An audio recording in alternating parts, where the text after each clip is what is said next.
الرحمن علم القرآن خلق الإنسان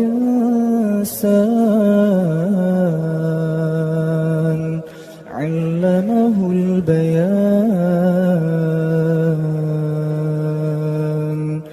الشمس والقمر بحسبان والنجم والشجر يسجدان والسماء رفعها ووضع الميزان